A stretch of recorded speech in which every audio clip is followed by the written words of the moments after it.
Hare Ram Ram Ram Hare Hare, Hare Krishna Krishna Krishna Hare Hare, Hare Ram Ram Ram Hare Hare, Hare Krishna Krishna Krishna Hare Hare, Hare Ram Ram Ram Hare Hare, Hare Krishna Krishna Krishna Hare Hare, Hare Ram Ram Ram Hare Hare.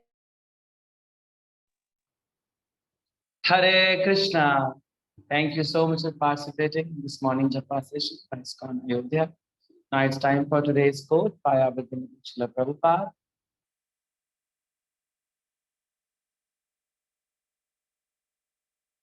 So today is August 4th and today's quote is, Vaishnavas do not require to practice any yogic power to become materially powerful. Simply his surrender to Krishna make him all powerful. This is the position of Vaishnava. Vrindavan अगस्त 4, 1970। हिंदी में अनुवाद है, वैष्णव को भौतिक रूप से शक्तिशाली बनने के लिए किसी भी प्रकार की योग पद्धति का पालन करने की आवश्यकता नहीं है। उनके द्वारा श्री कृष्ण की शरण का कार्य उन्हें सर्वशक्तिशाली बना देता है। ऐसे होते हैं वैष्णव। वृंदावन 4 अगस्त 1974। भक्तिवेदांत स्वामी श्रील प्रभुपाद जय। So today I will try to do this explanation seva for this mercy. Vancha kalpa tarubhyasya kripa sindhubhya patitanam pavanebhyo vaishnavabhyo namo namaः। अनंत कोटि वैष्णव की जय। श्रील प्रभुपाद की जय। हरे कृष्ण। आज के कोट में श्रील प्रभुपाद वैष्णव की परिभाषा दे रहे हैं कि वैष्णव कौन होते हैं, है ना। हम स्वयं को वैष्णव डिक्लेयर करते हैं। जैसे हम वैष्णव तिलक लगा रहे हैं तो हम वैष्णव हैं, या भगवान विष्णु या कृष्ण के अवतार को हम अपना आराध्य मानते हैं तो हम वैष्णव हैं। इन समस्त बातों को तो पालन करना है। श्रील प्रभुपाद आज एक उत्तम परिभाषा दे रहे हैं कि वैष्णव एक्चुअली कौन है। वैष्णव वो है जो कृष्ण के अलावा किसी और के प्रति अपनी शरणागति नहीं दिखाता या कोई और प्रकार के योग का पालन नहीं करता है मटेरियली स्ट्रांग होने के लिए, है ना। आप देखिए बहुत सारे पद्धतियां हैं, योग पद्धतियां हैं, कर्म योग है, ज्ञान योग है, अष्टांग योग है। इन सारी योग पद्धतियों का वो पालन नहीं करते, क्योंकि इस प्रकार की योग पद्धतियों को वो पालन करने के बाद बहुत ज्यादा मटीरियली भौतिक रूप से वो बहुत स्ट्रांग हो सकता है, बट आध्यात्मिक स्तर पर उसका रियलाइजेशन तभी आएगा जब वो खुद की स्थिति को पहचानेंगे। एक्चुअली इस भौतिक जगत में आ जाने का कारण हमारा कृष्ण को भूल जाना है ना। हम कृष्ण को भूल गए हैं, और कृष्ण को भूले क्यों हैं? अविद्या के कारण। अविद्या वो मूल कारण है। और अविद्या है क्या?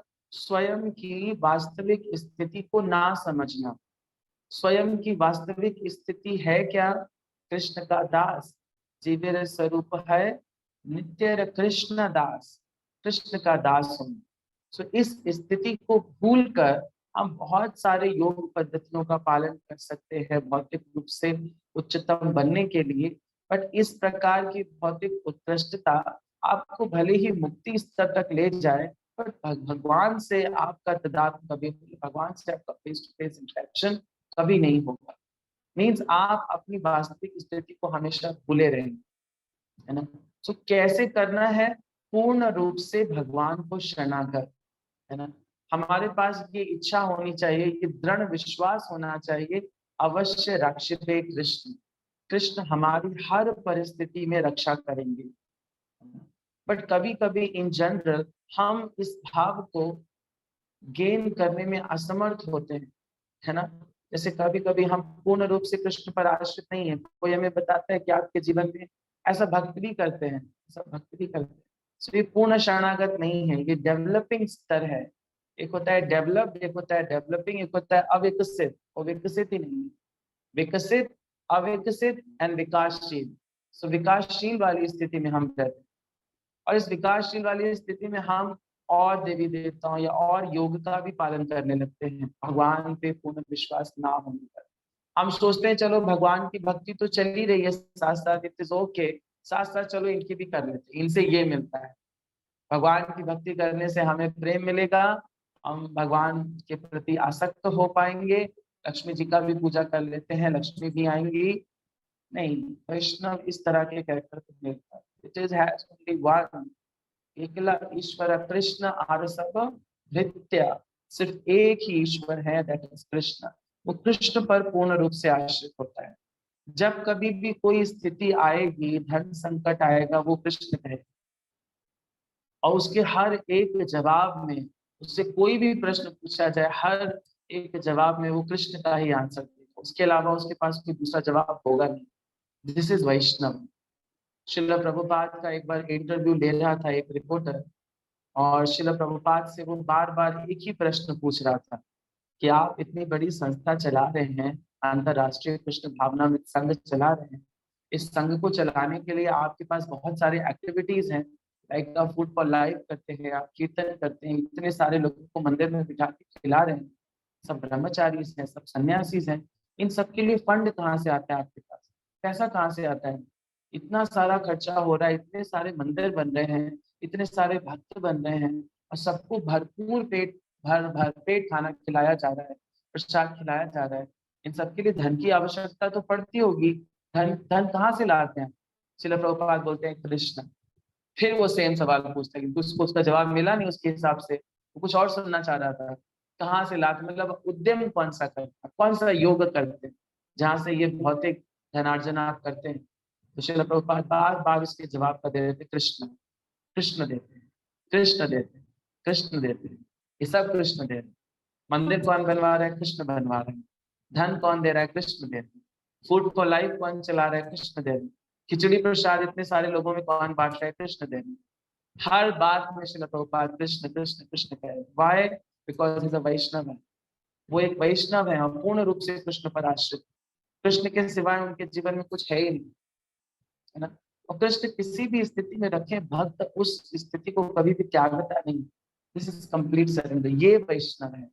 वैष्णव का मतलब ये नहीं एक नाव में आपको डगमगाहट दिखे तो आपने दूसरी नाव पकड़ ली, वो किसी और योग पद्धति का पालन नहीं करेगा, क्योंकि वो जानता है कि इस भक्ति योग का पालन करने के अलावा आप अगर किसी भी योग पद्धति का पालन करेंगे, that will drag you in the material world, वो आपको इस भौतिक जगत में खींच लेगा, और ये भौतिक जगत भगवान से विलग करने का कारण बनता है ना। जो माया देवी हैं, जो जो इस भौतिक जगत की अधिष्ठात्री देवी हैं, भगवान की बहिरंगा शक्ति, उनकी ये सेवा ही है, उनकी ये सेवा है कि जीवधारियों को भगवान से बचा कर रखें, भगवान को मत आसक्त होने दें। और हम अपनी इस अविद्या के कारण भगवान को नहीं देख पाते, हम इग्नोरेंस में रहते हैं, हम सोचते भगवान नाम की कोई चीज नहीं, हम ही भोगता है, हम ही भोगता राम है, और हम ही हर चीजों का भोग कर रहे हैं, क्योंकि क्रिएशन भी हम ही कर रहे हैं। चपाती तो हमने बनाई, ये एक भौतिक मानो कल्पना है। चपाती तो हमने बनाई है ना, प्रसाद तो हमने बनाए, प्रसाद तो खा हम रहे, मकान तो हमने बनवाया, इसी तो हमने बनवाया। लेकिन श्रील प्रभुपाद क्या करें? कृष्ण कृष्ण कृष्ण, ये वैष्णव की स्थिति। वैष्णव पूर्ण रूप से भगवान पर आश्रित होता है, कुछ भी स्थिति हो जाए वो भगवान का दामन कभी नहीं छोड़ता। श्री चैतन्य महाप्रभु एक वैष्णव की स्थिति को बताते हुए कहते हैं, आश्लिष्य वा पाद्रतां विनष्टु मामादर्शनां न मन्महतां करोत वा यथा तथा वा विदधातु लम्पटो मत प्राणनाथास्तु सा एव नापरः। श्री चैतन्य महाप्रभु बता रहे हैं कि मैं लंपट हूँ, मैं आपके नाम का स्मरण नहीं कर पा रहा हूँ, आप मुझे दुत्कार दो, धकेल दो, गाली दे दो, मुझे किसी भी स्थिति में छोड़ दो। मत प्राण नाथस्तु एव ना परः, ना का मतलब नहीं, परः का मतलब आपके अलावा, आपके अलावा मेरा कोई दूसरा नाथ नहीं है। किसी भी स्थिति में रखो, है ना, किसी भी स्थिति में भगवान को भक्त जो भूलता नहीं है, हमेशा स्मरण रखता है, वो वैष्णव है। जो पूर्ण रूप से भगवान पर शरणागत है, वो कोई फैकल्टेटिव ऑप्शंस नहीं रखता है कि ये नहीं तो ये नहीं तो ये, भगवान नहीं तो ये, ये नहीं तो ये हेल्प करेगी, नहीं, किसी और का सहारा लेगा ही नहीं, तो किसी और योग पद्धति का पालन करेगा ही नहीं। जब आपको याद होगा हम 12वां अध्याय पढ़ रहे थे तो अर्जुन प्रश्न पूछ रहे थे, अर्जुन भगवान से प्रश्न पूछ रहे थे कौन सा पुरुष ज्यादा सिद्ध है। तो अर्जुन क्या प्रश्न पूछ रहे थे, अर्जुन पूछ रहे थे एवं सतत युक्ता नाम ये भक्त्वा परिपासते ये चापरक्षप त्यक्तम तेषाम के योग वित्तमा, के योग वित्तमा, कौन सा योग उत्तम है। भगवान क्या बोले, वो बोल रहे थे कि कौन सा योग करना चाहिए, एक तो वो निर्विशेषवादी वाला ब्रह्म योग, वो ज्ञान योग, वो कर्मी योग, है ना, ये फिलोसॉफिकल योग, इनमें से कौन सा योग बेहतर है। भगवान क्या बोलते हैं दूसरे श्लोक में 12वें अध्याय के, बोलते हैं मैया वेश्य मनोज्ञमा नित्य युक्ता उपासते श्रद्धया पर्योपासते में युक्तमा मतः, ये मेरा मत है ना। मैया वेश्य मनो, जो अपने मन को सदैव मेरे स्मरण में लगाता है, नित्य युक्ता उपासते, हमेशा नित्य युक्त रहता है मेरी उपासना, मैया उपासते। तो इस प्रकार का जो योग व्यक्ति कर रहा है वो मेरा परम, ऐसा मेरा मत है। भगवान भी इस चीज को सेंक्शन कर रहे हैं। सोचिए भगवान अच्युत हैं, कल हम पढ़ रहे थे ना, जो जीवात्माएं हैं वो अच्युत हैं और भगवान अच्युत हैं। तो भगवान द्वारा दिए गया कोई भी स्टेटमेंट कभी गलत नहीं हो सकता है। भगवान बोलते हैं कि भक्त ही श्रेष्ठ है, वही वैष्णव है जो पूर्ण रूप से मेरे ऊपर आश्रित है, दूसरी किसी भी फैकल्टेटिव ऑप्शंस के प्रति वो आसक्त नहीं होता है, क्योंकि वो जानता है कि अगर कोई दूसरे योग का पालन करेगा तो वो उस भौतिक जगत में फंस जाए, है ना। सो जैसे ही भौतिक जगत में फंस जाएगा क्या करेगा, कृष्ण को भूल जाएगा, अपनी वास्तविक स्रोत को भूल जाएगा, है ना। कृष्ण भूलिया जीव भोग वांछा करी पाशाते माया झपटिया धरी, तुरंत से माया उसको झपट के ले और कृष्ण से वो और दूर चला जाए। वैष्णव ऐसे नहीं होते, वैष्णव ये रियलाइज करते हैं कृष्णा तदाक्रो शगनन्य नाथ था, हे कृष्ण मेरा आपके सिवा कोई नाथ है ही नहीं, ना पराहा हम एव ना पराहा, मतलब मेरे आपके सिवा कोई नाथ है ही नहीं। सो ये वैष्णव, सो वैष्णव की परिभाषा अगर शॉर्ट में ब्रीफ करें, so Vaishnav has no option other than Krishna.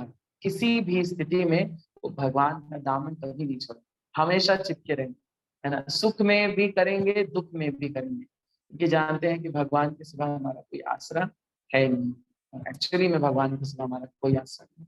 So B वैष्णव, शिल प्रभुपाद जैसे शुद्ध वैष्णव उच्च लोगों को छोड़ के हमारे बीच में आए, हमें वैष्णव बना दिया। पतित पावनो, शिल प्रभुपाद इस पतित पावन, पतित से पतित जीव को वैष्णव बना दिया। क्यों? क्योंकि शिल प्रभुपाद समझते हैं कि इन सबको इनका वास्तविक स्वरूप याद दिलाए बिना इस भौतिक जगत के चंगुल से हम नहीं छुड़ा सकते। शिल Prabhupada is all merciful. Okay, so thank you so much. That's all I understood from today's translated by Srila Prabhupada. Now it's time for today's shloka. So आज हम श्लोका पढ़ने वाले हैं श्रीमद् भगवद गीता के 13वें अध्याय का श्लोक संख्या 4। इसको रिसाइट करने के लिए हमारे साथ हैं खगेश कुमार पटेल प्रभु जी। हरे कृष्ण। खगेश प्रभु जी प्लीज अनम्यूट करिए। यस प्रभु जी, नाउ अनम्यूट। हरे कृष्ण प्रभु जी। प्रभु जी ने इसको श्लोका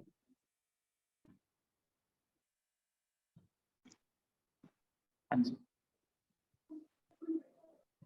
शुरू करो प्रभु। हाँ जी हाँ जी। श्रीमद् भगवद गीता यथारूप की जय। अध्याय 13 श्लोक संख्या 4। तत्क्षेत्रम यच्च यादृक् च यत् विकारी यत्तः च यत् स यो यत् प्रभावः च तत्समासेन मे शृणु। तत्क्षेत्रम यच्च यादृक् च यत् विकारी यतः च यत् स च यो यत् प्रभावः च तत्समासेन मे शृणु। तत्क्षेत्रम यच्च यादृक् च यत् विकारी यतः च यत् स च यो यत् प्रभावः च तत्समासेन मे शृणु। अर्थात अब तुम मुझसे यह सब संक्षेप में सुनो कि कर्म क्षेत्र क्या है, यह किस प्रकार बना है, इसमें क्या परिवर्तन होते हैं, यह कहाँ से उत्पन्न होता है इस कर्म क्षेत्र को जानने वाला कौन है और उसके प्रभाव और उसके क्या प्रभाव है। Hare Krishna. Thank you so much. Shrimad Bhagavad Gita Yatharoop की जय, श्री भगवान की जय। Yes. भगवान अपने ही कंटेक्स्ट को कंटिन्यू कर रहे हैं। सो अर्जुन ने जो प्रश्न पूछा था कि वो कर्म क्षेत्र कर्मी है ना, क्षेत्रज्ञ क्षेत्र क्षेत्रज्ञ ज्ञान ज्ञेय के बारे में जानना चाहते हैं, तो भगवान इसी श्रृंखला में अपनी बात को आगे बढ़ाते हुए कह रहे हैं कि मैंने पहले तो भगवान ने स्टार्टिंग के 2 श्लोकों में बड़ा डिटेल में बताया, but still it's very merciful. So he is briefing, वो ब्रीफिंग कर रहे हैं आज के श्लोक में। क्या लिख रहे हैं? संक्षेप, शॉर्ट में बता रहे हैं, otherwise it is very explanatory. क्या क्या बताना है भगवान, क्या क्या बताना है इनको बोल रहे हैं, संक्षेप में बताएंगे। किस सुनो कि कर्म क्षेत्र क्या है, तुम्हारा शरीर क्या है, शरीर इसका कर्म क्षेत्र है ना, या किस प्रकार बना हुआ है, किन मटेरियल्स का बना हुआ है, क्या क्या है इसमें।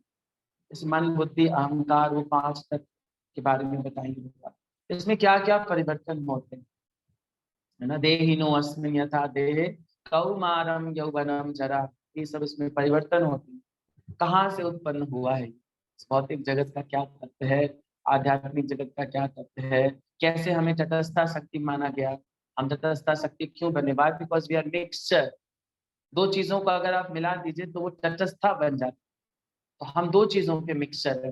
कैसी 2 चीजें? हम आंतरिक रूप में क्या है, अंतरंगा शक्ति के अंश है, दैट मीन्स हम आत्मा स्वरूप है, हम सत चित्त और आनंद तत्व के बने हुए हैं। और ऊपर हमने कवरिंग पहन रखी है। किसकी कवरिंग पहन रखी है? बहिरंगा शक्ति, दैट इज मन बुद्धि अहंकार का सूक्ष्म शरीर, 5 तत्वों का बना स्थूल शरीर, है ना। तो हमें ये सब पहन रखा। तो ये भगवान बताएंगे इस कर्म क्षेत्र को जानने वाला क्षेत्रज्ञ कौन है, ज्ञाता कौन है, ये भगवान बताएंगे। और उसके क्या प्रभाव है, उसको अगर कोई जान लेता है तो उसका जीवन किस प्रकार प्रभावित होता है। एक्चुअली ये जो सारे प्रश्न हैं, ये एक मनुष्य को मनुष्य बनाने के लिए बड़े आवश्यक हैं।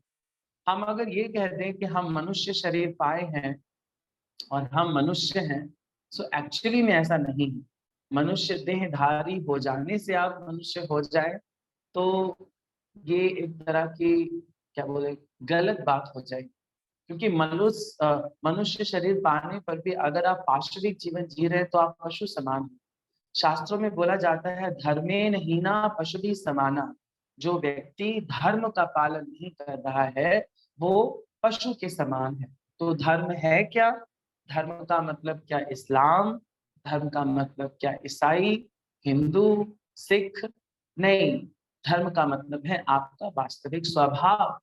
वास्तविक स्वभाव का मतलब आप स्वयं को क्षेत्रज्ञ रूप में समझें कि आप क्षेत्रज्ञ हैं और आप अपने क्षेत्र की स्थिति को समझें। तो इस स्थिति को समझने के लिए व्यक्ति को सबसे पहले जिज्ञासा करनी पड़ेगी। किस प्रकार की जिज्ञासा? अथातो ब्रह्म जिज्ञासा। अथातो ब्रह्म जिज्ञासा का मतलब स्वयं से रिलेटेड सवाल पूछना। हम कई जन्मों से काम करते आ रहे हैं, हम कई जन्मों से शरीर, इवन अभी जो भक्त बने हैं, जैसे आप अपनी वास्तविक स्थिति को समझने से मैं अपनी वास्तविक स्थिति को समझूं तो 24 साल की उम्र में मेरे को रियलाइज हुआ कि हाँ I should inquire about myself, कि मैं कौन हूँ, मैं क्यों आया। फिर शुद्ध वैष्णवों का सत्संग मिलता है, और संघ में भी जब स्टार्टिंग में संघ मिलता है तो आप उन वैष्णवों को इतना श्रेष्ठ नहीं मानते, आप समझते हैं ये सब बाबा जी लोग हैं और ये सब ऐसे। लेकिन धीरे धीरे जब उनका साधु संग करते हैं तो साधु संग करने से आप में श्रद्धा डेवलप होती है, और जब श्रद्धा डेवलप होती है तो साधु संग और स्ट्रांगली करने का मन करता है, लत लग जाती है ना। समझ रहे ना, जैसे आप कोई चीज का आसक्त हो गए हैं तो उस चीज को जितना आप ज्यादा से ज्यादा करते हैं ना, आपकी आसक्ति बढ़ जाती है। लाइक कोई एक बार व्यक्ति अगर मदिरा पान कर लेता है तो बार बार उसको मदिरा जाने का मन करता है कि चलो मदिरालय चलते हैं, वहां पे मदिरा मिलती है। तो वैसे ही जब आप साधु संग करते हैं और भगवान का नाम गुण रूप लीला रूपी जो मिश्री है, जो जो स्वाद है, जब आप चख लेते हैं ना तो आप बार बार मंदिर जाने का उत्साह करते हैं। ऐसा होता है सबके साथ, हम सबके साथ होता है। तो हम इससे पहले का जो जीवन जी रहे होते हैं वो पार्श्विक होता है, तब तक अथा तो ब्रह्म जिज्ञासा नहीं होती जब तक साधु का संग नहीं होता। साधु के संग के में रहकर जब हम भगवान के नाम का जप करते हैं तब तक हम अपनी वास्तविक स्थिति से रिलेटेड इन प्रश्नों को नहीं पूछेंगे जो भगवान अभी संक्षेप में बताने वाले हैं, है ना। तो साधु संग करते क्यों हैं हम? इसलिए करते हैं क्योंकि हम पे कृपा होती है, हम भगवान की मर्सी को रिसीव करते हैं, है ना? और जब तक कृपा नहीं होती है, ये जो भगवान का नाम, रूप, गुण, लीला का जो श्रवण होता है ना, हमें बहुत अच्छा नहीं लगता है, कड़वा लगता है ना। श्रील रूप गोस्वामी अपने उपदेशामृत के 7वें श्लोक में इसका वर्णन करते हैं। उन्होंने 7वें श्लोक में बोला है कि जो भगवान का नाम, रूप, गुण, लीला है वो मिश्री के समान मधुर है। मिश्री बहुत टेस्टी होती है, बहुत स्वादिष्ट होती है, एंड मिश्री हर कोई खाना चाहता है। Everybody will relish mishri in each and every taste. हर एक स्थिति में आपको मिश्री मीठी लगेगी, बट एक स्थिति ऐसी है जिस स्थिति में आपको मिश्री भी कड़वी लगेगी, और वो स्थिति है क्या? आपको जब पीलिया की बीमारी हो गई, जब आपको पीलिया की बीमारी में मिश्री चखाई जाती है तो मिश्री का स्वाद आपको कड़वा लगता है। और ये पीलिया की बीमारी श्रील रूप गोस्वामी कंपेयर किससे कर रहे हैं? अविद्या। अविद्या मतलब इग्नोरेंस। इग्नोरेंस का मतलब ये ना जानना कि आप क्षेत्र क्या है, क्षेत्रज्ञ क्या है, कर्म क्षेत्र क्या है, क्षेत्र के कर्म क्षेत्र में होने वाले परिवर्तन क्या है, इसका प्रभाव क्या है, और इसका ज्ञान करने से आपके जीवन में क्या क्या परिवर्तन आने वाले हैं। तो इस प्रकार की अर्थात तो ब्रह्म जिज्ञासा जब तक आप नहीं कर रहे हैं, आप बीमार स्थिति में हैं। You are in a diseased condition, and in that diseased condition of jaundice, you could not relish the taste of sugarcane juice. गन्ने का रस आपको कितना भी पिलाया जाए पीलिया की बीमारी में, आप कहेंगे कड़वा है, इसमें कोई मिठास नहीं है। लेकिन एक्चुअली में श्री प्रभुपाद इसी श्लोक के तात्पर्य में लिखते हैं कि ये जो गन्ने का रस है यही उस पीलिया की बीमारी का उपचार भी है। बट इस गन्ने के रस का नित्य सेवन करना पड़ेगा। नित्य सेवन करने से आप इसके आदी हो जाएंगे और एक दिन आपकी पीलिया नामक बीमारी दूर हो जाएगी। तो ये गन्ने का रस क्या है? भगवान का नाम, रूप, गुण, लीला साधु संग में करना। जब हम साधु संग में बैठते हैं तो भगवान का नाम, क्योंकि साधु आपको भगवान के सिवाय कुछ दूसरा बताएगा ही नहीं। उसके हृदय में कृष्ण बसते हैं। जिसकी आंखों पे कृष्ण रूपी चश्मा लगा है और हृदय में कृष्ण है, तो ऑब्वियसली वो कृष्ण चर्चा के अलावा कोई दूसरी चर्चा करेगा नहीं। This is the qualification of a guru, this is the qualification of a sadhu. Sadhu never talks other than, प्रजल्प नहीं करेगा। Prajalp means talking other than Krishna. So sadhu will always talk about Krishna. Krishna से ही तुम्हारा, कृष्ण दीते पारो, তোমারা শক্তি আছে। আমি তো कंगाला कृष्ण कृष्ण बोली, ढाई तब पाछे पाछे। सो जो रियलाइज सोल होता है ना, उसको ये पता होता है कि हमें क्या करना है, हमें कृष्ण कृष्ण बोल के पीछे पीछे चलना है। तो श्री भगवान इसी बात को बताना चाहते हैं और श्रील प्रभुपाद इसी बात को एक्सप्लेन करना चाहते हैं कि ये अगर आपने नहीं किया तो एक्चुअली आप मनुष्य नहीं है। मनुष्य देह पा जाने से आप देह नहीं। हम सोसाइटी में डिक्लेयर करते हैं हम तो मनुष्य हैं। What is that? Being human. Being human जैसा ब्रांड लॉन्च कर देने से आप बीइंग ह्यूमन नहीं हो पाएंगे। Being human means to realise like you are a human. पालन ऑफ अ धर्म, जब तक आप धर्म का पालन नहीं कर रहे तब तक आप मनुष्य नहीं है, है ना। तो क्या क्या बातें हैं जो भगवान अभी बताने वाले हैं? भगवान बताने वाले हैं, भगवान ये कह रहे हैं मनुष्य को जानना चाहिए। श्रील प्रभुपाद तात्पर्य में लिख रहे हैं मनुष्य को मनुष्य होने के लिए, if you want to be a human being, then being human you have to know this. क्या नो? क्या जानना चाहिए आपको? क्या जानना चाहिए कि शरीर किस प्रकार बना हुआ है, यानी आपका कर्म क्षेत्र। कर्म क्षेत्र किस प्रकार का बना हुआ है, शरीर में किन किन तत्वों, किन किन पदार्थों से बना हुआ, ये जानना चाहिए। यह किसके नियंत्रण में कार्यशील है, नियंत्रक के बारे में जानना चाहिए। इसमें क्या परिवर्तन होते हैं, किस प्रकार ये परिवर्तित होता है, कैसे जन्म, मृत्यु, जरा, व्याधि जैसे इसमें स्टेजेस आते हैं, क्या क्या कैसे ये यौवन शैशव अवस्था को कैसे ये वृद्धावस्था में चला जाता है, वे कारण कौन से हैं जिसकी वजह से ऐसा होता है? आत्मा का चरम लक्ष्य क्या है? हम आत्म स्वरूप में आए हैं तो हम जानना चाहते हैं ना, what is our ultimate goal? कहाँ हमें जाना है, कहाँ पहुंचना है, कहाँ को चले थे, कहाँ पहुंचना है, ये जानना चाहिए। भगवान ये बताने वाले आत्मा का वास्तविक स्वरूप क्या है। क्या वो मालिक है? क्या वो दास है? क्या वो गुलाम है? क्या वो इस भौतिक जगत में बंध के रहने वाला है? क्या वो गधे की तरह काम करने वाला है पूरे जीवन, या उसका कुछ और स्वरूप है? ये जानने का प्रयास करना चाहिए। मनुष्य को आत्मा तथा परमात्मा का अंतर भी जानना अत्यंत आवश्यक। ये बड़ी इंपॉर्टेंट लाइन है। बहुत सारे लोग क्या समझ लेते हैं, आत्मा और परमात्मा सेम है। परमात्मा भी इस बद्ध जगत में आकर हमारे हृदय में बैठे हैं और हमारे साथ कर्म कर रहे हैं। नहीं, दिस इज डिफरेंट। यहाँ पर श्रील प्रभुपाद तात्पर्य में एक बहुत बढ़िया सा शब्द यूज कर रहे हैं। बोल रहे हैं कि परमात्मा सक्षम है और पुरुष अक्षम है। और इस प्रकार का व्यक्ति जो ऐसा मान बैठता है, जो जो ये ध्यान में रखता है कि अक्षम और सक्षम दोनों समान एक ही जैसे हैं, वो एक्चुअली अपनी जिंदगी की सबसे बड़ी गलती कर रहा है। ये गलती है कि आप भगवान और स्वयं को एक मान, है ना। बहुत सारे योगों का पालन करने वाले लोग क्या कहते हैं, भगवान और हम एक हैं। तुम भी भगवान हो, मैं भी भगवान हूँ। Even I saw many people, वो एक दूसरे को भगवान की तरह वर्शिप करते हैं। बोलते हैं आप भी भगवान है, कल मैं आपकी पूजा करूंगा और परसों आप मेरी करते हैं। इस तरह की मानसिकता रखने वाले लोग कभी भी मनुष्य स्तर नहीं प्राप्त कर पाए, है ना। मनुष्य स्तरीय जब आप नहीं प्राप्त कर पाएंगे तो वैष्णव ब्राह्मण, ब्राह्मण बन पाना तो बहुत ही उच्चतर है ना, ये बहुत उच्चतर है। कलौ समौ शूद्रौ, बोलते हैं कि कलयुग में सभी शूद्र हैं। तो ये शूद्र ब्राह्मणत्व को कैसे प्राप्त करेंगे, और ब्राह्मणत्व से भी ऊंचा क्या, वैष्णव धर्म को कैसे प्राप्त करेंगे, जैसे श्रील प्रभुपाद कह रहे। तो धीरे धीरे सतो गुण में रहना पड़ेगा। सतो गुण में रहकर हम भगवान को रियलाइज कर सकते हैं, वी विल बी प्योरिफाइड। हम इस आवरण को हटा सकते हैं माया जगत के, है ना। और सतोगुण को प्राप्त करने से है ब्राह्मणत्व, और ब्राह्मणत्व से भी ऊंचा कौन सा, वैष्णविज्म। और वैष्णविज्म में हम क्या करेंगे, कृष्णा तदा पुरुषद अनन्य नाथ, हे कृष्ण मेरा आपके सिवा कोई भी नाथ नहीं है, इस स्थिति को प्राप्त कर पाएंगे। तो भगवान यही सारे टॉप सीक्रेट अभी संक्षेप में बताने वाले हैं। आज तो जस्ट भगवान उसका प्रस्तावित कर रहे हैं, प्रस्तावना दे रहे हैं।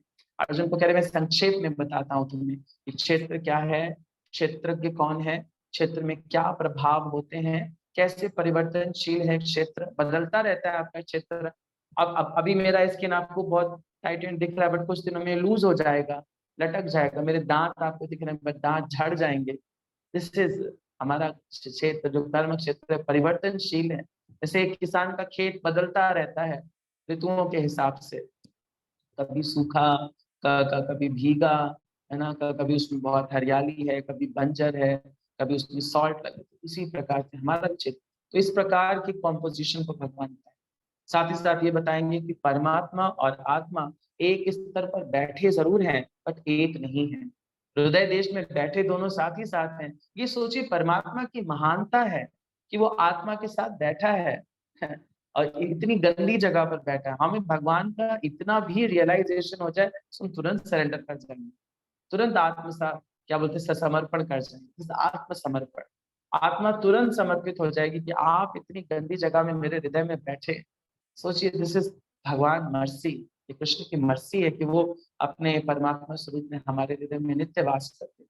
तो इन दोनों का अंतर भी बताएंगे भगवान आने वाले श्लोकों में। सो आने वाले श्लोकों की श्रृंखला में हम नेक्स्ट श्लोक का अलॉट करते हैं। सो नेक्स्ट श्लोक का रहेगा श्लोक नंबर 5, जो 13वें अध्याय का है। बहुत बढ़िया सा परफेक्ट लिखा है श्रील प्रभुपाद ने इसमें, बहुत सारा डिस्क्रिप्शन है इसमें। सो हैंड रेज कर सकते हैं कल के श्लोक का रेसिटेशन के लिए। यस, सो कल का श्लोक का रेसिटेशन करेंगे किरण गोयल माता जी। हरे कृष्णा प्रभु जी। ओके माता जी, कल का श्लोक का रेसिटेशन आप करेंगे। नेक्स्ट हम बात कर लेते हैं कल के जप की। सो कल का जप अभी तक जिसने बहुत दिन से नहीं कराया है, हैंड रेज कर सकता है।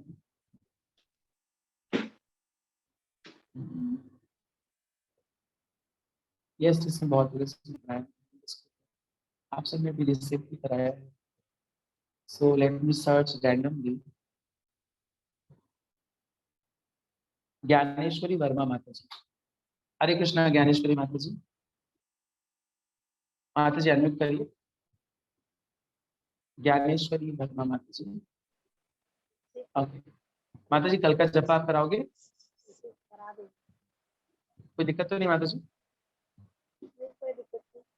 ओके, सो कल का जप कराएंगी ज्ञानेश्वरी माता जी एंड श्लोका किरण गोयल माता जी। Okay, so thank you so much. Now it's time for today's shloka of the week. Shloka of the week का हम रिवीजन कर लेते हैं। इसके लिए श्लोका लगा रहा हूँ।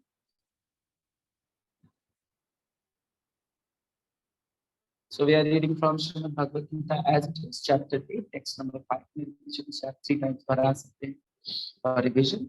अंतकाले च मामेव स्मरन् मुक्त्वा कलेवरम् यः प्रयाति समभावम् याति नास्त्यत्र संशयः। अंतकाले च मामेव स्मरन् मुक्त्वा कलेवरम् यः प्रयाति समभावम् याति नास्त्यत्र संशयः। अंतकाले च मामेव स्मरन् मुक्त्वा कलेवरम् यः प्रयाति समभावम् याति नास्त्यत्र संशयः। श्रीमद् भगवद गीता यथारूप की जय। श्रील प्रभुपाद की जय। हरे Krishna. So there is one information. First one is regarding the Mayapur camp. So Mayapur camp का मैसेज मैं थोड़ा सा सर्कुलेट नहीं कर पा रहा हूँ, बट आज मैं उसको जरूर सर्कुलेट करूंगा क्योंकि बहुत सारे डिवोटीज कह रहे हैं उनको लिंक चाहिए। सो प्लीज उस लिंक पे क्लिक करके आप रजिस्ट्रेशन जरूर करिए। टिकट्स बुक्ड है। स्टिल मेरे पास बहुत सारे लोग टिकट का स्क्रीनशॉट भेज रहे हैं, बट टिकट के स्क्रीनशॉट के बाद भी मेरे को फॉर्म का कंफर्मेशन चाहिए। Why? Because without filling form we could not register you. This is very necessary. आपका रिकॉर्ड हमारे पास आना चाहिए एंड मैं रिक्वेस्ट करूंगा आप सभी चले मायापुर। व्हाई? बिकॉज ये बड़ा सौभाग्य है कि मायापुर जाने को आपको मिले। मायापुर श्री चैतन्य महाप्रभु का नित्य धाम है और हम चैतन्य महाप्रभु के ही अनुयायी हैं। हम उन्हीं की शिक्षाओं का पालन कर रहे हैं। हम शिक्षाष्टकम पढ़ रहे हैं चैतन्य महाप्रभु का। सो उन्हीं की लीलाओं का वर्णन भी कर रहे हैं। सो ऐसे धाम में जाकर हम पवित्र हो सकते हैं। पवित्र होना चाहते हैं या श्री चैतन्य महाप्रभु का डायरेक्ट सानिध्य प्राप्त करना चाहते हैं, सो ये आपके जीवन का बहुत स्वर्णिम अवसर है। Please don't miss it. दूसरा है जन्माष्टमी से रिलेटेड। सो जन्माष्टमी के लिए बहुत सारे सर्विसेज हैं। Those who want to help us, those who want to cooperate, those who want to participate in many kinds of physical services and mental services and some financial services, you all are most welcome to participate in Janmashtami. Why? Because this is not a simple thing. It is not an ordinary day. This is very special day. हमारे ठाकुर जी का जन्मदिन है। So Thakur ji का जन्मदिन बहुत भव्यता से मनता है हर जगहों पे। ISKCON always talks about Krishna, Krishna, Krishna. So many people, even in general, जो जनरल पब्लिक है वो भी जब जन्माष्टमी सोचती है तो उसके दिमाग में सिर्फ ISKCON मंदिर आता है। ISKCON मंदिर में कृष्ण का बहुत बढ़िया सेवा होता है। तो जन्माष्टमी तो इनकी बड़ी वैभवशाली होगी, बड़ी ऐश्वर्यवान होगी। ऐसा सच है। हम जन्माष्टमी का उत्सव बड़े ऐश्वर्य से मनाते हैं, बड़े उत्साह से मनाते हैं। So you all are most welcome. Even कि आप अपने आसपास के ISKCON मंदिर में जाएं या अयोध्या में रहते हैं तो अयोध्या, लखनऊ रहते हैं तो हमारे लखनऊ में भी अयोध्या का सेंटर है, आप वहां भी आए। आप सादर आमंत्रित है। मैं आपको निमंत्रण कार्ड भी दूंगा यहाँ का जो हमारे अयोध्या सेंटर लखनऊ में है। तो आप सब सादर आमंत्रित हैं, आए वहां पर सेवा करें हमारे साथ। पूरे दिन राधा गोकुलानंद का सेवा करने का अवसर आपको मिलेगा। Okay, so thank you so much. This is Vaibhav Chaitanya Das. Thanking you all for participating in morning japa session. Hare Krishna. Srila Prabhupada ki jai.